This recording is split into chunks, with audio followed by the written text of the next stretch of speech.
Welcome back. Well, the Texas Department of Safety detaining 3 Chinese nationals who were trying to cross the border at the Rio Grande Valley. Fox's Bill Malugin finding that they paid smugglers more than $100,000 to get into America. But Democrats on the House Judiciary Committee are using the first border hearing to minimize this crisis. Watch. The first hearing will showcase the racist tendencies of the extreme MAGA Republican wing of the party. Many Republicans in Congress seem intent on demonizing migrant families, portraying them as fentanyl traffickers and violent criminals. It's not Biden's border crisis. This has been a crisis for over half a century. Wow, wow, wow. Joining me right now is Virginia Congressman and member of the House Judiciary Committee, Ben Cline. Congressman, what is your response to your colleagues in the Democrat Party? Well, it's an endangerment of national security. The border crisis is an endangerment of national security. Hunter Biden's laptop is an endangerment of national security. The documents that the Biden administration are trying to keep hold of as a violation of national security. All the while, the Democrats are trying to just push it under the rug. I would really like to know why Adam Schiff is minimizing the fentanyl crisis. 100,000 plus American citizens are dead because they were poisoned by fentanyl.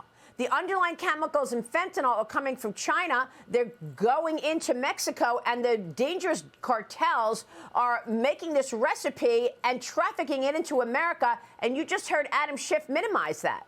Why? And we heard testimony from a father who lost his son to fentanyl that had been trafficked over the border. You know, every community is a border community now because fentanyl is killing people in all of our communities. We have the population of my hometown of Lexington, Virginia, 7,000 crossing the border every day, 5 million. Almost as many as live in the Commonwealth of Virginia, crossing the border since Biden took office. So this is a national security crisis, and we have to act, and the Judiciary Committee under Jim Jordan is acting. So what are you going to do? Where is this leading? I mean, clearly what we're hearing in this hearing is an education for some in the media who refuse to cover it. Where do you hope this is going? Are you planning on an impeachment trial for Alejandro Mayorkas because of this dereliction of duty?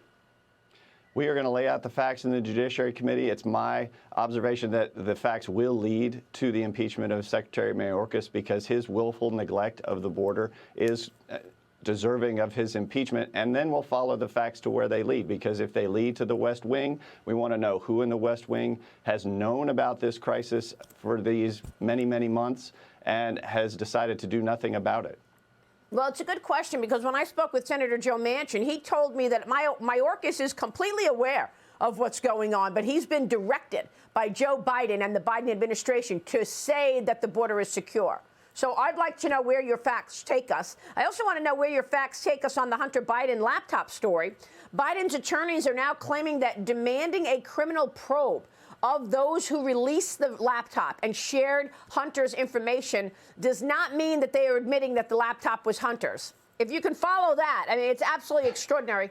George Washington law professor Jonathan Turley tweeted this: Hunter has avoided any public discussion of his foreign dealings yet. If he carries out his threat and sues for defamation, he would invite a deposition under oath and under hostile conditions. His father would relish that prospect before 2024 as much as drinking molten lead.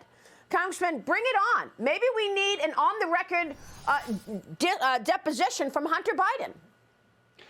It shows that his lawyers are scrambling. They are in panic mode. The Judiciary Committee is very interested in talking to them and to Hunter Biden, as is the Select Committee on the Weaponization of our intelligence agencies, because the information on Hunter Biden's laptop is a national security threat.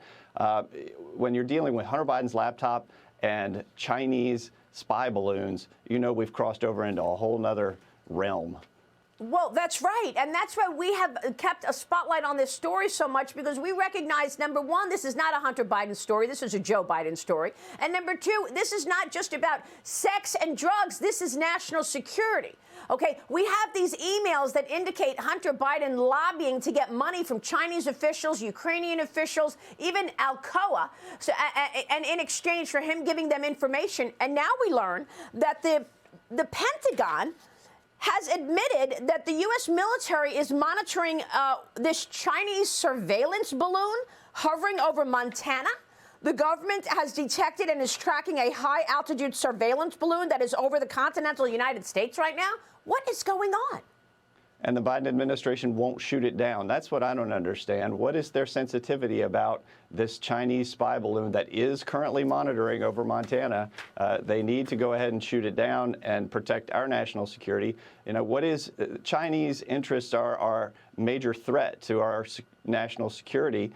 And whether it's the information that were in the documents in Joe Biden's garage, the information that's on Hunter Biden's laptop that may deal with Ukraine, that may deal with China, these are issues that need to be answered. That's why the Judiciary Committee established this special select subcommittee. That's why I'm the chairman of the subcommittee to enforce this. You know, they are taking this seriously on the Democrat side because they made Eric Swalwell the ranking member on the new subcommittee that I'm chairing. They're going to send in their heavy hitters, so we're going to bring ours as well, and we're going to get to the bottom of it.